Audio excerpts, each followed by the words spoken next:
Puji Tuhan saudaraku, terima kasih kembali berjumpa lagi dengan saya di channel ini dalam keadaan sehat. Terima kasih buat support dan dukungan teman-teman semua.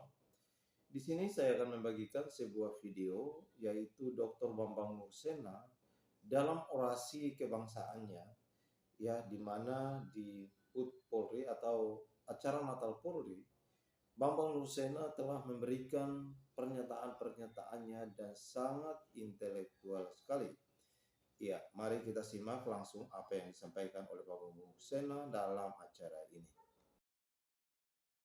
Yang saya hormati Bapak Kapolri Dr. Andes Listio Sigit Prabowo MSI beserta Ibu Yuliati Sigit Prabowo. Yang saya hormati Ketua Panitia Natal Polri tahun ini, yaitu Bapak Brigjen Polisi Dr. Andes M. Haritonga, MSI, Menteri Agama Republik Indonesia yang diwakili oleh Dimas Kristen, Pak Pontus, Bapak Ketua Umum PP Polri Jenderal Polisi Dr. Andes Bambang Hendarso Daruri, juga para Kapolda, PJU Polres jajaran yang hadir secara online di seluruh Indonesia, secara khusus juga para tokoh agama, Bapak Kardinal Ignatius Suharyo beserta para romo, juga tokoh-tokoh agama yang hadir, dan saudara-saudara hadirin yang saya hormati.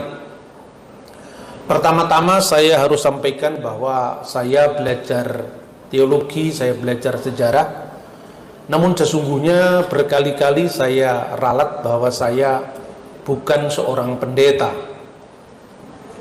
tapi kadang-kadang dipendetakan oleh umat, tidak tahu umatnya siapa. Bapak Ibu saudara-saudara, pada kesempatan yang berbahagia ini adalah satu kehormatan bagi saya untuk menyampaikan sebuah tema yang dimintakan kepada saya adalah Banjaran Puja Indonesia. Kata Banjaran itu sebetulnya dari bahasa Jawa yang artinya kisah lengkap tetapi dalam segenggam rangkuman. Misalnya kalau Banjaran Bimoseno itu adalah kisah kepahlawanan Bima, mulai dari kelahirannya sampai paripurnanya tugas sebagai seorang pahlawan, sebagai seorang tokoh yang hendak diteladani. Nah, kalau kita sekarang berbicara Banjaran Puja Nusantara, sebetulnya yang mau kita sampaikan adalah bagaimana rentangan panjang sejarah Nusantara atau Indonesia ini. Karena begini Bapak Ibu, nasionalisme Indonesia itu adalah sebuah konstruksi sejarah. Mulai kapan kita sadar sebagai orang Indonesia? Toh dahulu kita mengawali perjuangan ini dari berbagai macam keragaman kita, baik suku, ras, agama, daerah, dengan kebudayaan dan segala kompleksitas perbedaan yang lain.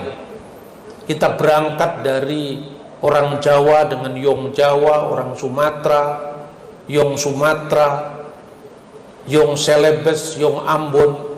Tapi sejak kapan sesungguhnya kita diikat oleh keindonesiaan kita? Sebelum bangsa kita sendiri menuliskan sejarahnya, sebetulnya sudah ada catatan-catatan tentang Indonesia, sekalipun tidak disebut dengan nama itu. Nama Indonesia baru muncul kira-kira abad 19, dan itu diperkenalkan kemudian paling akhir oleh seorang etnolog dari Jerman yang bernama Adolf Bastian, yang sebelumnya sudah ada kata Indonesia atau Melayunesia, tapi kata ini kemudian dipilih Indonesia, dan kata ini kemudian mengikat kita bersama dengan segala keberagaman kita. Namun ada kata lain yang itu paralel. Kalau kata Indonesia itu bahasa Yunani, Indosnesos. Tetapi sesungguhnya ada kata dalam bahasa Sanskerta yaitu Dwipantara. Dwipa itu pulau, antara itu di seberang, pulau-pulau di seberang, yang nantinya kemudian diterjemahkan dalam bahasa Austronesia kita yang asli yaitu Nusantara. Nusa itu artinya pulau, dan itu dipakai di banyak sekali wilayah di negara kita. Ada Nusa Penida, Nusa Laut, Nusa Ina, dan itu kemudian mengikat kita bersama. Tatkala istilah itu juga pernah mengemuka lewat seorang tokoh di zaman dahulu, yaitu Sri Kertanegara dari Singasari, ketika membuat Cakrawala Mandala Dwipantara. Tetapi yang ingin saya bagikan di sini adalah mungkin karena sebuah banjaran saya mencoba untuk mengambil, memetik dari berbagai macam sumber sejarah. Barangkali itu bisa untuk membuat kita bangga menjadi orang Indonesia. Kata seorang Indonesianis yang namanya Dennis Lombard, dia mengatakan bahwa sebuah bangsa yang mewarisi warisan besar kemajemukan di masa lalu, dia akan lebih arif untuk mengelola perbedaan, lebih arif untuk mengelola kemajemukan. Nah, karena ini temanya berkaitan dengan Natal umat Kristiani, maka izinkan saya untuk mengutip sumber sejarah yang paling tua, yang itu nanti bisa direkonstruksikan sebagai sebuah tema besar yang namanya Indonesia. Saya ingin membaca sebuah teks yang ditulis kira-kira pada abad ke-6 sebelum Masehi, dan teks itu ternyata adalah teks suci dari Sefer Yesayahu atau kitab Nabi Yesaya, yang tercatat di dalam bab 24 ayat 15 sampai dengan ayat 16. Dalam terjemahan Lembaga Alkitab, sebab itu permuliakan Tuhan di negeri-negeri timur, nama Tuhan Allah Israel di tanah-tanah pesisir laut, dan dari ujung bumi kami dengar nyanyian pujian hormat bagi yang maha adil. Bapak Ibu, mungkin ayat ini sudah ratusan kali kita baca di dalam permenungan-permenungan di gereja, tetapi saya ingin melihatnya di dalam teks aslinya. Di sana ada dua kata yang sebetulnya menarik kita cermati, yaitu kata urim yang diterjemahkan timur. Sebenarnya itu adalah artinya tempat cahaya. Maka kalau di dalam kitab Torah atau kitab Taurat itu disebutkan wa yumer Elohim yehi or wa yehi or, berfirmanlah Tuhan jadilah terang maka terang itu jadi. Itu dari kata ur atau urim. Kalau diterjemahkan dengan negeri-negeri timur, itu karena di dalam pustaka-pustaka kuno itu dikenal apa yang dinamakan negeri tempat di mana matahari terbit. Kemudian yang kedua adalah istilah Iyehayam, yang artinya adalah tanah-tanah pesisir laut atau wilayah maritim, sehingga di dalam keseluruhan teks itu berbunyi Alhen Baurim Kabatu Adonai Ba'i Hayam Shem Adonai Elohe Israel. Lalu yang berikutnya dari ujung bumi min kenaf haaret. Jadi ada tiga kata yang menarik di sini.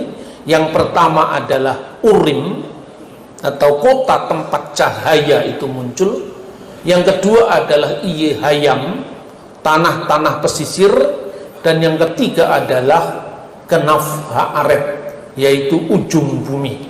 Tentu ini pemahaman geografis di masa kuno tentang ujung bumi yang secara khusus dikaitkan dengan tempat matahari terbit. Nanti itu kemungkinan akan merujuk kepada Papua. Nah, saudara-saudara yang saya hormati, itu pun terkait dengan apa yang dinarasikan di dalam pustaka kuno dan itu tersebut juga dalam kitab suci Kristiani yang diwarisi dari Yudaisme, yaitu yang disebut Tanakh, Taurat, Nebim, Ketuvim. Taurat, nabi-nabi dan tulisan-tulisan suci yang lain yang oleh umat Kristiani disebut dengan Perjanjian Lama.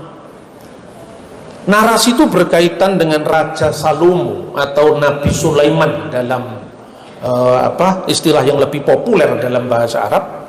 Disebutkan dalam 1 Raja-Raja 10 ayat 10 sampai dengan 12 dan 2 Tawarik pasal 9 ayat 21 mengenai negeri yang dinamakan Ofir, tempat di mana emas itu didatangkan oleh kapal-kapal besar Hiram menuju ke Timur Tengah yang berlabuh di Esion Geber, di sebuah pelabuhan besar di masa kuno di Laut Merah.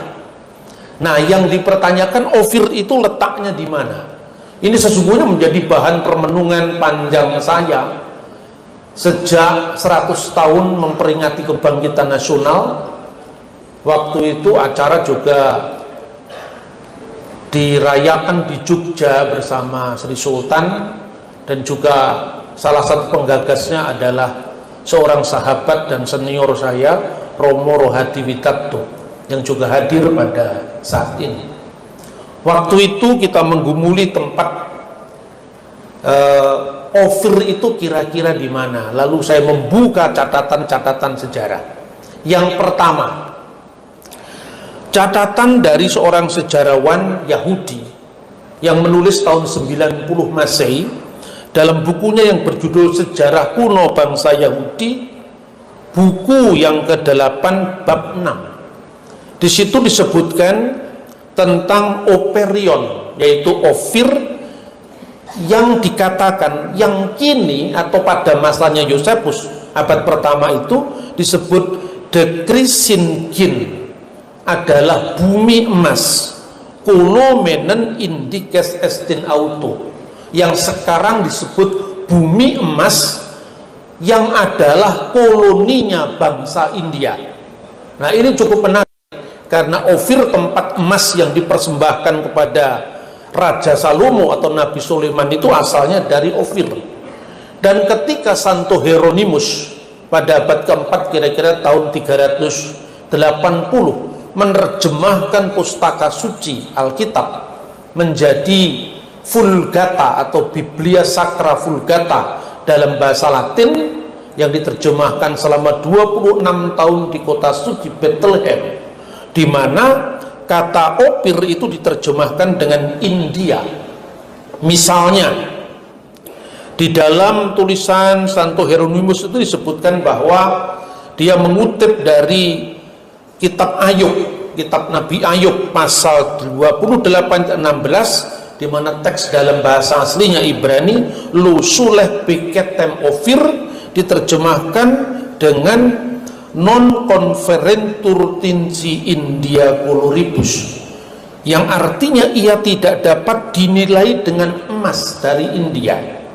Nah, pertanyaannya sekarang yang menarik kita renungi, apakah benar India adalah penghasil emas di masa kuno dalam jumlah yang besar? Yang pertama-tama kita mendapatkan catatan dari seorang bapak sejarawan dunia yang bernama Herodotus Halikarnassus di dalam bukunya yang berjudul The Histories, yaitu sejarah.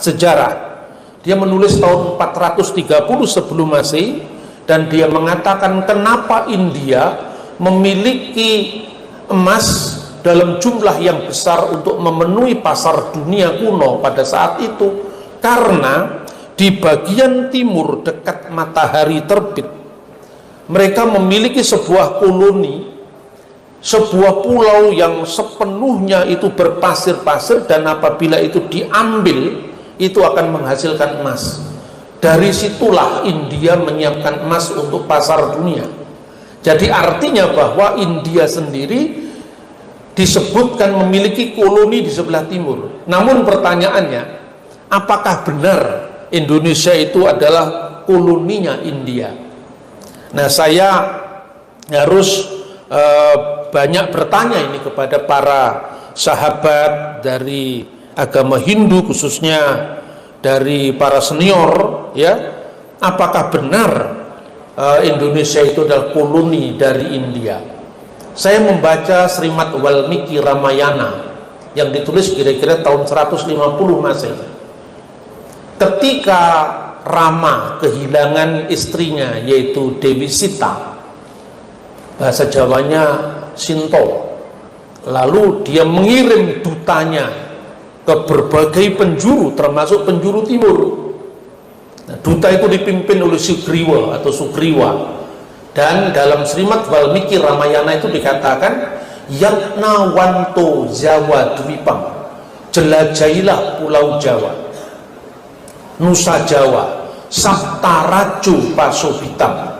Sapta 7 raju itu kerajaan, 7 kerajaan atau 7 wilayah kerajaan, Pasobitam sebagai hiasan, Suwarna Rupiah Dwipam, pulau emas, pulau perak, Suwarna Karamanditam, yang memiliki tambang-tambang emas. Jadi artinya sumber sejarah India sendiri yang membanggakan kita menyebut bahwa tanah Nusantara itu memiliki kedaulatan sendiri, maka disebut Saptaraju Pasobitam.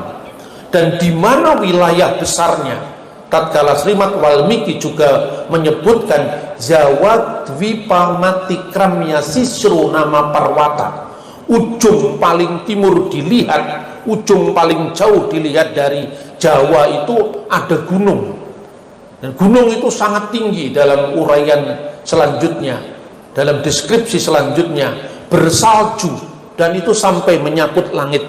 Dan banyak sekali penulis-penulis Hindu yang itu mengidentikan dengan Papua atau Indonesia. Nah, saudara-saudara, sumber-sumber sejarah kuno sendiri juga mencatat bahwa sesungguhnya apa yang disebut India sekarang itu disebut sebagai Jambu Dwipa, pulau blueberry, karena bentuk benuanya itu seperti buah blueberry. Tetapi di seberangnya ada Dwipantara. Dwipantara itu wilayah kita Indonesia ini. Ada yang mengatakan 7 wilayah kerajaan itu adalah Jawa Dwipa, Pulau Jawa, Suwarna Dwipa, Pulau Sumatera, Berhina Dwipa itu adalah Borneo, Pulau Kalimantan, Sangkat Dwipa itu Pulau Celebes, kemudian Sangat Dwipa itu Nusa Tenggara, Bali Dwipa, dan satunya adalah Jawa Dwipa Matikramya Sisro Nama Parwata, yang tidak lain adalah Papua. Ini tentu membanggakan kita bukan hanya karena romantisme di masa lalu, tetapi merupakan warisan besar bangsa kita yang nanti kita temukan kembali seiring dengan perjalanan bangsa yang besar ini. Dan barangkali temuan-temuan para founding fathers di zaman dulu yang mengikat kita bersama dalam sebuah nation state, negeri kebangsaan, negara kebangsaan yang nantinya kita sebut Indonesia. Dan itu tidak lain juga paralel dengan kata Dwipantara dan Nusantara. Jadi kalau kemudian sekarang ibu kota negara kita namakan Nusantara, itu sebetulnya merupakan sebuah kenangan kembali kepada kejayaan bangsa kita yang dituliskan dalam tinta kencana sejarah dunia saat itu. Seorang geograf dari Alexandria, orang Yunani, namanya adalah Claudius Ptolemaeus. Dia mengatakan Chrysonesos, pulau atau semenanjung emas. Dan itu merupakan Yunanisasi dari apa yang disebut sebagai Swarna Dwipa atau pulau emas yang tidak lain adalah Sumatera. Nah, saudara-saudara yang saya hormati, apa relevansinya untuk kita mengulang atau mengenang sejarah masa lalu?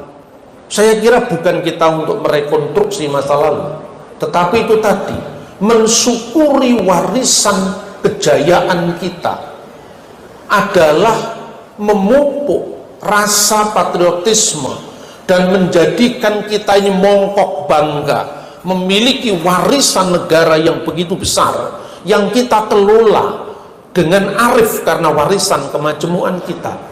Sumber-sumber Tiongkok menyebut negeri yang kita huni ini antara lain Kunlun, penduduk yang banyak, negeri yang berpenduduk banyak, yang tidak hanya merujuk kepada banyaknya penghuni atau rakyat di wilayah ini, tetapi juga kemajmuan dalam kehidupan sehari-hari, termasuk cara makannya, pola hidupnya, pola keyakinannya, dan itu menjadi warisan besar bangsa kita yang nanti dibingkai dengan sesanti Bhinneka Tunggal Ika Tanhana Dharma Mangrua. Bapak Ibu yang saya hormati, sebagai seorang insan Indonesia, saya terus menekuni, menumbuh kembangkan kebanggaan sebagai bangsa yang tidak boleh kita kianati, yang tidak boleh kita tidak rawat kemajmuan ini, karena ini adalah pesan dari para leluhur bangsa yang seharusnya kita sungkemi, kita junjung tinggi, kita laksanakan untuk Indonesia di masa depan. Secara khusus barangkali menjelang tahun politik yang mungkin saja banyak sekali yang mengangkat politik identitas, yang itu semua adalah mendurhaka terhadap warisan kemajmuan kita. Karena itu saudara-saudara, melalui pesan Natal yang tadi saya kutip, bahkan mungkin itu adalah banyak orang yang bisa berbeda tafsir, tetapi karena konteks Nabi saya berbicara itu adalah nubuatan akhir zaman. Jadi ada, katakanlah sekarang negeri-negeri pesisir laut itu biasanya para rabi Yahudi abad pertengahan itu menafsirkan sebagai Asyur. Tetapi karena kalau kita melihat banyak catatan-catatan kuno seperti Herodotus, bapak sejarawan dunia itu, seperti Claudius Ptolemeus, Srimad Walmiki Ramayana, Purana-Purana suci Hindu, Pustaka Jataka dari Buddhis, dan juga sumber-sumber India yang lain, serta sumber Yunani, Romawi, maka patut berbanggalah kita sebagai bangsa Indonesia. Jangankan satu generasi, 10 generasi pun tidak bisa menghilangkan yang namanya Rahang Batak atau Sipit Tionghoa, Ikal Mayang Papua atau Kuning Langsat Manado. Karena Tuhan yang Maha Kuasa telah menakdirkan kita yang menghiasi, menghuni seluruh wilayah yang kita sebut Nusantara atau Indonesia itu harus menjadi satu, dan itulah tekad kita sebagai bangsa Indonesia.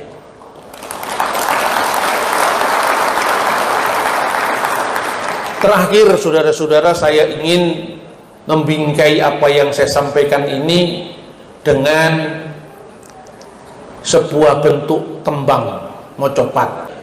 Jadi tentang rasa hidup yang digambarkan sebagai kehadiran ilahi yang meresapi seluruh ciptaan. Rasane ngurepiku krono momor pamoring sawujud,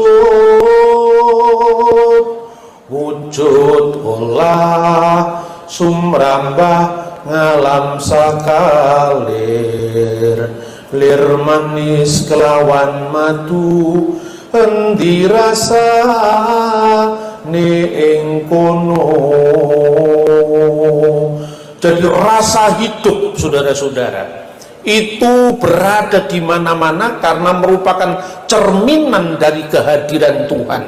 Baik itu adalah kehidupan insani dan kehidupan seluruh hayati, itu semua bersaudara. Bukan hanya apa yang disebutkan muamalah ma'al kholik, tapi muamalah ma'an nas dan muamalah ma'al makhluk. Semua itu adalah bersaudara. Kata teman-teman Hindu Tattwam Asi. Karena pemahaman seperti inilah tahun 1894 ditemukan Kakawin Negara Kertagama. Diterbitkan kemudian tahun 1902. Dari kitab ini kita dapat memperoleh kata Pancasila. Pancasila ya kekenten teteki hayua lupa. Pancasila hendaklah dipegang teguh dan jangan sampai dilupakan. Dari kitab ini pula kita mengenal salam keramat kita merdeka, mahardika.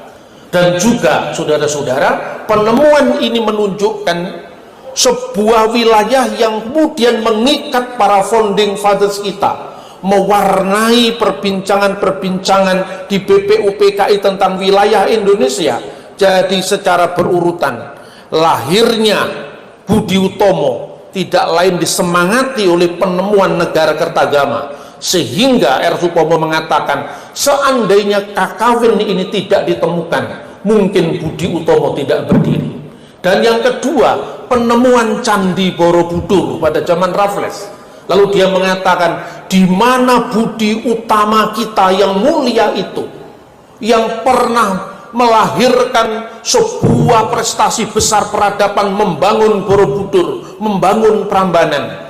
Kenapa negeri kita sekarang menjadi saling membunuh dan membakar dan merusak ibu kita, ibu pertiwi kita? Maka lahirnya Budi Utomo, lalu melahirkan Kongres Pemuda yang akhirnya kata Pak Yamin disebut Sumpah Pemuda.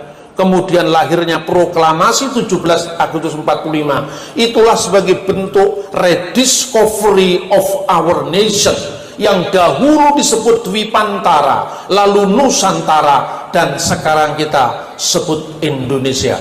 Hidup-hidupilah Indonesia, tumpah darah kita dengan penuh pengabdian, dengan penuh ucapan syukur, dengan penuh integritas untuk menatap masa depan bersama dan optimis di mana negeri ini tetap akan eksis sampai akhir zaman, karena Bhinneka Tunggal Ika, berbeda-beda tetapi satu.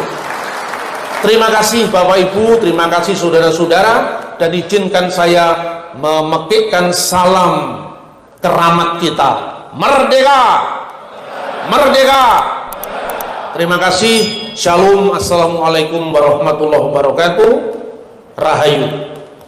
Kita terkhususnya warga Indonesia patut bersyukur kepada Tuhan dan juga tidak lupa berterima kasih kepada Bapak Dr. Bambang Nursena yang telah mendedikasikan hidupnya untuk menjadi alat atau penyambung lidah Allah dalam memberitakan firman Tuhan, tidak saja dari hasil interpretasi Alkitab, melainkan juga dia jelaskan hubungan antara Alkitab dan ilmu sejarah dunia atau kosmologi.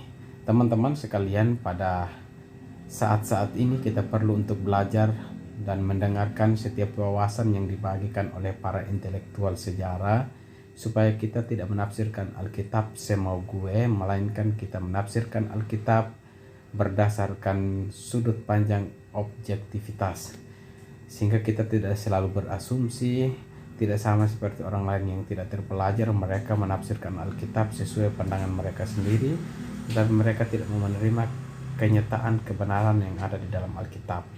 Karena itu teman-teman, mari kita tetap mendoakan Bapak Dr. Bambang Nursena supaya dalam setiap usaha pekerjaan, terlebih khusus lagi dalam pelayanannya, sebagaimana telah didedikasikan hidupnya untuk Tuhan sepenuhnya, supaya Tuhan berkati dan Tuhan menggerakkan setiap tangan untuk terulur memfasilitasi, mendanai dan mendukung secara moral, finansial Pak Pendeta Bambang Nursena. Shalom, Tuhan Yesus memberkati kita.